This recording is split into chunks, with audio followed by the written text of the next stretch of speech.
Good morning, everybody. It is not Monday, it's Tuesday. I had a long weekend. Used to be because of Columbus Day. Now it's just a non-student day that the district kept for us, which I am thankful for. I thoroughly enjoyed my 3-day weekend. Saturday, my focus was just to rest. So I worked out, came home, took a long nap, rested, edited the vlog that went up on Sunday, cooked dinner. Sunday I went and hung out with Megan from Too Cool for Middle School and Zarina from That Upbeat Classroom. So that was fun. And then yesterday I worked out and just, got a pedicure, got my eyebrows waxed. You never really realize how much your eyebrows need to be waxed until they have been waxed and you see the difference that has now been created. And then that was really it.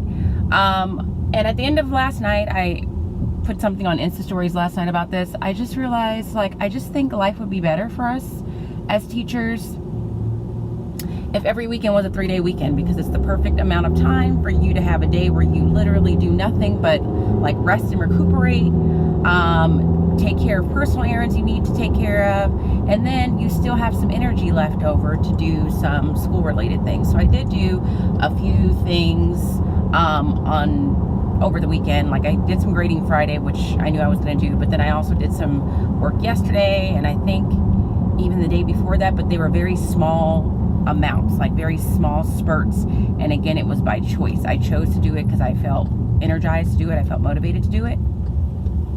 So that was great. Now I know that me asking for a 3-day weekend every weekend is never going to happen, but a girl, or a teacher I should say, can dream. So I am on my way to school now. Obviously, I really wanted to get a donut again, but I'm running a little bit later than what I intended, so I'm not going to do that.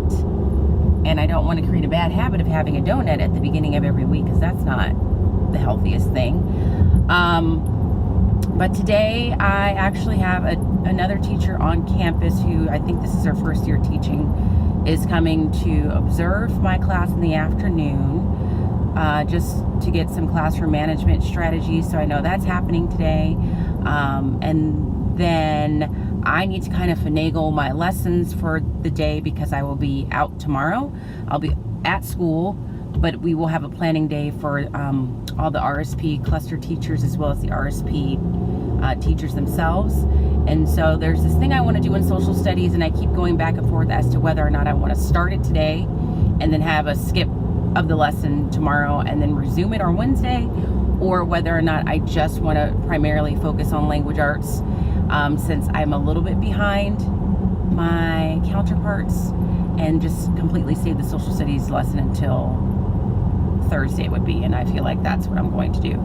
We're reading Cujo, we're done with it, but now they need to do a written response to it. So I think what I'm probably going to do is get them all set up for the writing. I still feel like I need to review the prompt with them, work on annotating for text evidence with them, and then this time around they will be left to their own devices to plan their writing and then write the rough draft. The first time we did writing together as a class, I went through all the steps with them like I would have with my 3rd graders. So we tapped the prompt, we took notes on the text that we were using, we created an outline, and we wrote the rough draft together. They are 8th graders, and so now mommy needs to wean them off of all that support, and so I think that's what I'm going to do. So the goal really will be by the end of today to have them set up to where they can at least have started planning their paragraph, or they are going to be planning it tomorrow, because their written response should be about 250 words, and I really want them to get in the habit of knowing that you have a writing assignment and here's the amount of time that you have allotted to do it, because I do have some slower moving students in my class for a variety of reasons. Some of them are slower moving because they are overachievers, and then some of them are slower moving because they are just slower movers. So that's probably what I'm going to do. It's probably going to be very scam with social studies today. So yeah, I think that is all I have to say. I'm going to No, I'm not even going to say that. I'm not going to say that because I don't want to make a promise I can't keep. But I will check in with you later. I do have a union meeting after school, so I know I'll be going to that. And then as far as throughout the day, I will try my best. But you guys know it gets super busy, and as I've mentioned in several vlogs now, I'm really trying to be conscientious of how I'm using my time at school so that I can continue to enjoy the vast majority of my weekends. So talk to you soon. Okay, well, it's hours later. It's 3:26, and surprise, surprise, this is the first chance I've had to pick up the camera. I knew that was going to happen though, so I'm not totally surprised. Just a quick rehash of the day. The day went well, but it was a little like hectic or fast-paced or whatever you want to call it. So I came in all smooth, cool, calm, and collected because I was like, okay, I'm getting to work about an hour early. And then while I was sitting at my desk soon after I had arrived, remembered that I actually have duty before school, which meant I was going to lose about 20 minutes of prep time, which doesn't sound like a lot, but it's pretty significant. So that just made for a time crunch that I wasn't anticipating, especially when I was kind of up in the air as to exactly how I wanted the day to go. But I made it through. I just felt like I was like racing against the clock all the time. So I ended up just doing language arts. We went over the article of the week and their responsibilities for that, and then we got them all ready and set for their writing assignment with Cujo tomorrow. The only thing that I didn't get to do, and I ran out of time in both my homeroom and my switch class, is I didn't get a chance to like thoroughly explain the expectations for planning out their writing. We did it together before, but that was a while ago. And so as I was wrapping up the lesson in both classes, I said tomorrow with the sub, you should definitely be done with the planning stage of your writing, and honestly be well into the writing portion, if not close to being done with that. And then I said I want them to have a planning page to go along with it.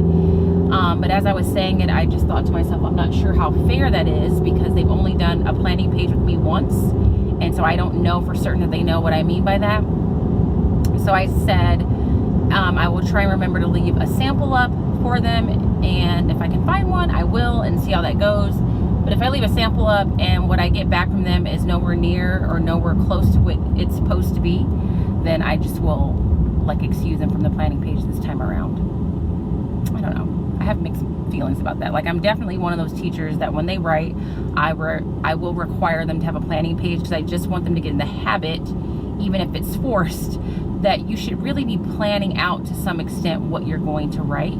I also want to say that we worked through tapping the prompt today, which is a skill that I would do with my third graders, and it's a skill that I got from Step Up to Writing. And I think it was just so eye-opening to them and to me as we tapped the prompt that they had for today, for this particular writing assignment. So the gist of the writing assignment says that Cujo is written from third person omniscient, and they were supposed to analyze how writing it from that perspective and knowing Donna, who was the main character's inner thoughts and feelings, how that contributed to the overall feeling of suspense for the reader.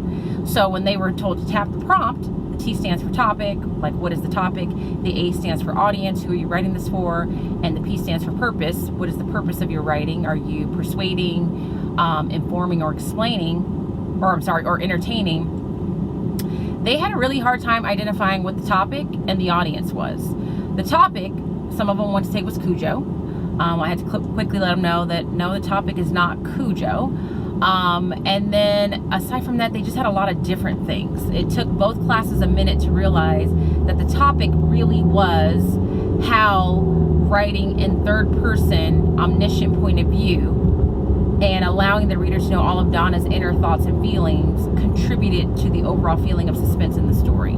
So it was very eye-opening for me and for them, and so I took a moment to kind of tell them, like, this is probably the most important part of the writing process when given a prompt, is really breaking down the prompt, because I said you can be the most proficient writer, the most beautiful writer, the most well-versed in terms of vocabulary, but if your writing is off topic, like, it's really not going to matter. So we we tapped the prompt, we read the story or the excerpt again out loud, not listening to the audio, and we just paused as we read to highlight and annotate anything that we felt would be good text evidence to support what we were going to say in our response to that prompt. And between Article of the Week and doing that with Cujo, that took just about the whole class period. I did have the teacher come in to observe my class. She said she walked away with some tips. I felt bad because she is teaching an SDC class, so I definitely know that her environment and her needs and her issues are different from mine. But she still felt like there were some things that she saw that she could implement in her classroom, so that was good. I just felt a little self-conscious, like it's like comparing apples to oranges sometimes, because what may work, excuse me, let me slow down. What may work in my classroom, in a general ed classroom, may not work in an SDC classroom where she's teaching multiple grades at the same time. So I knew I was going to need to jump in and just kind of catch you up with the day here on the way to my union meeting, because I'm definitely not going to vlog in the union meeting. And then when I get home, I have to focus on making sure my sub plans are ready to go for tomorrow. And I also need to cook dinner and work on getting some grading done on Study Sync. So all in all, a fast-paced day, somewhat stressful because I wasn't necessarily sure how it was going to go, but I would say a success nonetheless. So I will talk to you guys tomorrow. Good afternoon. It is about 4:30 on Wednesday. I actually did not teach today. I had a sub all day because today was a designated planning day for any teacher at the 8th grade level who has students in their class who are on IEPs. So we got to meet as a team, as well as meet with the RSP support teachers to kind of make sure we're on the same page as far as what we want support to look like in our classroom for those students, and then had some time to kind of do some lesson planning as well. So it was a good day, very productive. But as far as teaching, honestly, I just gave the sub some relatively easy stuff to manage with my kids. They needed to do the writing portion of Cujo, which was independent, and they listened to A Night to Remember, which is the correlate book that we are working our way through. As far as would I read this again next year? Probably not. But this was a book that was suggested by the district to go along with Unit 1 of Study Sync, which is suspense. And I think the reason they suggested this one is because it goes in with the whole Alfred Hitchcock method of suspense, which is where he refers to it as letting the audience play God, where they know like the outcome of what's going to happen, but they don't really know how the characters are going to react to the situation they find themselves in. So of course we all know the Titanic, excuse me, is going to sink, but we don't really know how all the characters in this book are going to react. It's not a terrible book, but there's not a whole lot that you can do with it, in my opinion. So we're trying to make our way through this book, so that's what they did in addition to their Cujo writing assignment, just for the ease of it and the fact that I needed to buy some time for them to get some reading of that done. And that was it. The two things that I thought I would show you, or the one thing really I thought I would show you, is just more of a management thing. I thought, what could I share today since I wasn't in the classroom? And I'm going to share with you two stamps that I have. The first stamp I've had for years, and I would highly recommend this. When I was a new teacher, I thought I had to go out and buy all these different kinds of fancy stamps because that's what teachers do. They just have a bunch of different cute stamps, and then I needed to have all these stamp pads, and then it was a mess. And then I soon came to my senses and bought one of these. So this is just a self-inking stamp that has a star. I don't know if that's going to help in any way. Not really, but it has a star on it. And so I stamp papers with this star when I want to indicate that something has been turned in on time.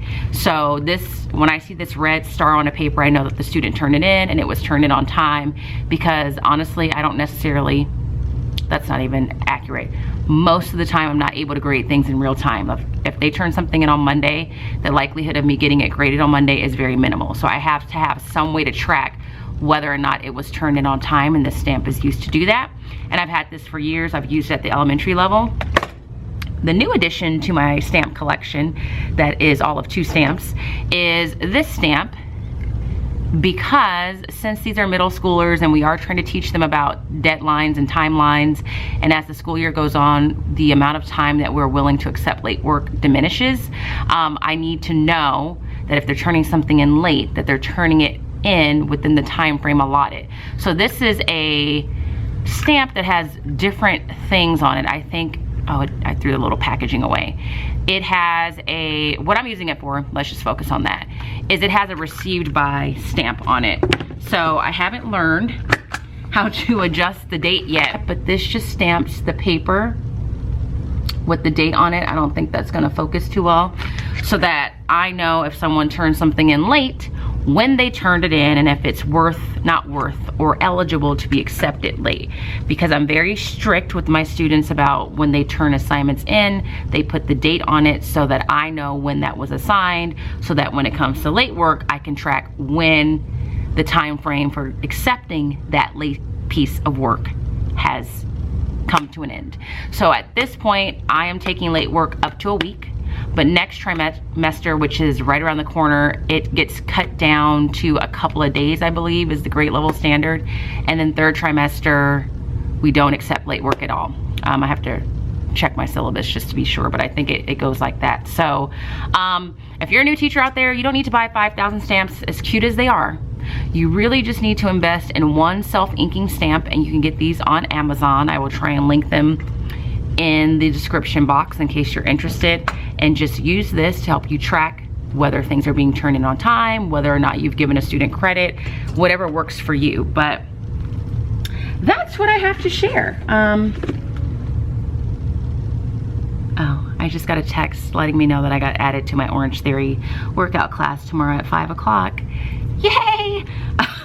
So anyway, it's 4:30. I'm going to go home. I need to cook. I have some bills to pay, and we have an extended writing project coming up in language arts with Study Sync that sounds very labor intensive, and I need to get on it. So I need to kind of review what it is, what is all entailed, and kind of map it out for myself. So I need to get out of here, but I wanted to check in, give you something to think about for the day. But anyway, I hope you guys are having a great day, and I'll talk to you tomorrow. Hi guys, it's Friday. Can't even say afternoon, it's Friday evening. It's 5 o'clock. I am about to leave. I just finished making copies for the next couple of weeks. So all these papers here, I just finished making copies, and I don't even know if I could say it's for the next couple of weeks, but it's for this extended writing project that we have coming up in my class to go along with Study Sync. So I wanted to get all those copies made because I wanted to make them this resource folder, whose idea I stole from my my team lead in the language arts department. So like, they have this extended writing project where they're basically writing a narrative, taking into account all the things that they've learned in Unit 1 from Study Sync, which was focused on suspense. So they write their own story, and they keep all the resources that they've been provided to plan and execute their story in here. So I wanted to get all those made so I can start getting, just so that I can just have that out of the way basically. So I did that.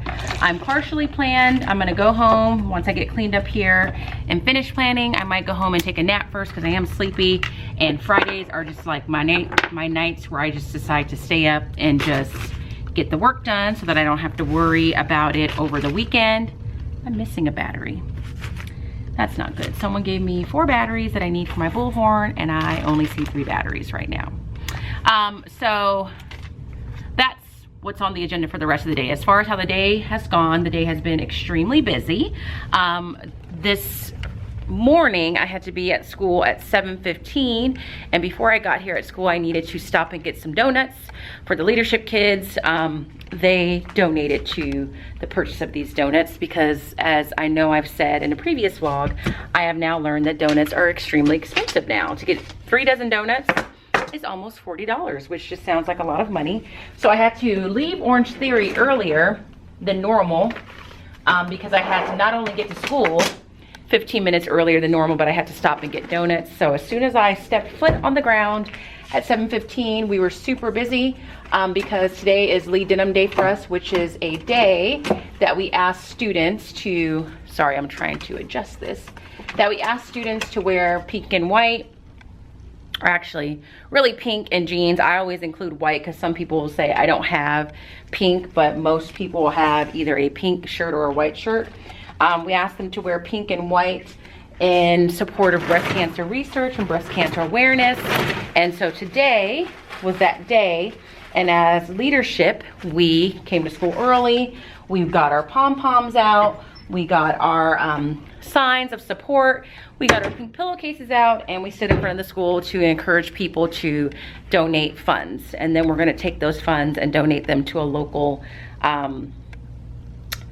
I don't know if the word is institution, a local organization that supports breast cancer research. So I got here at 7:15, and then I was working with the leadership kids, and then it's just been nonstop since then.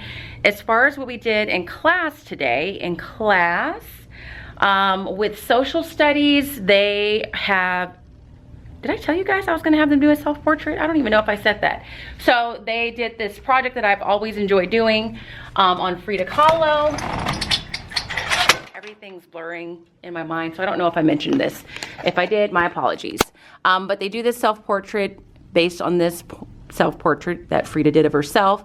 And so today they got to the point where they've sketched their faces, very dramatic in the process of the drawing, and then they outline their sketches with black paint mixed with glue. So they did that. Hopefully we'll be able to paint with watercolors on Monday.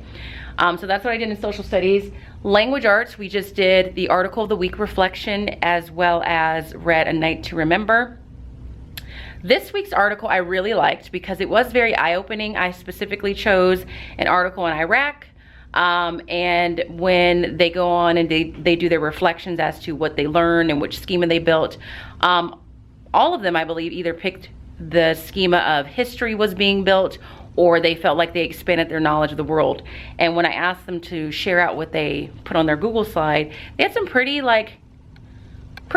impressive responses to the article that helped me to know that they really took something from it. So one girl said one of the things that she learned from it was that that Iraq at a time was like a prosperous country, and that with all the restrictions that were put on them through the UN, that's kind of how things just started to take a turn and all of that. And so I told her when I read the article, I learned some stuff too, because here when we hear about Iraq in the news, it's always like a negative thing. So we don't really hear about what Iraq was like before, like Saddam Hussein and all of that. So that was a gratifying moment because I felt like my kids are reading current events and they are actually learning some things about the world that they live in. So we did article of the week and listen to Night to Remember. We're almost done with that. I will not read that book next year for sure. And then that was really it. So I will say the past 2 days have been a little rough because with art being what they were doing really in social studies, it was unstructured. They were chatty just because it was unstructured, and that really drove me a little crazy. Yesterday I had to get on one class in particular, and it was probably the most stern that they've seen me. So I'm looking forward to next week where we return to just business as usual, and really looking forward to seeing what their self-portraits look like finished, because some of them are very good artists and the sketch they've created of themselves looks really good, so I can't wait to see it painted. In other news, this leak, I thought this leak was fixed and it's not, so it's just continuing to grow. Someone has to come and look at it because they're saying it's a contractor issue, there's a warranty issue, but I shouldn't be concerned, they're telling me, because that's just clean water. The ceiling is just stained because that's the way the ceiling is designed, so that we know there's a leak. But still, that, and then my front lights in my classroom have completely blown out, which is why it always feels darker in here than what I would like for it to be. So that is it. That is my week. I will say yesterday I didn't vlog at all because it was just a day. I was tired. I was stressed. I think I had some anxiety about how things were going to go this morning with being outside and collecting donations, wanting to make sure that I got here on time, that I was able to get the donuts, that we had the music set up, that the sound system was working. So I can check that off my list. Next week is going to be stressful because I will be out on Tuesday because we are starting contract negotiations, or the process, I should say, of preparing for it. So I'll be out on Tuesday, and then next Friday we have my first big rally. I think I vlogged about a rally before, but I think I never uploaded it. So I do 8th grade leadership, and we're in charge of like school-wide rallies. And so next Friday is my first school-wide rally, and it's a Halloween rally, and it's just stressful. I want it to be good, I want it to be entertaining, and I don't know what to expect. So this time next Friday, I should be in a much better mental state. And this trimester ends next week, I think. So grades cut off. So yeah. So next week's gonna be kind of crazy. But anyway, that is my week so far. If you enjoyed following me along throughout this school week, please give this video a thumbs up. If you haven't subscribed, please do. And if you are not following me on Instagram, please head over there and follow me there. I would greatly appreciate it. Aside from that, hope all is well. I will see you guys in the next vlog. Until then, bye.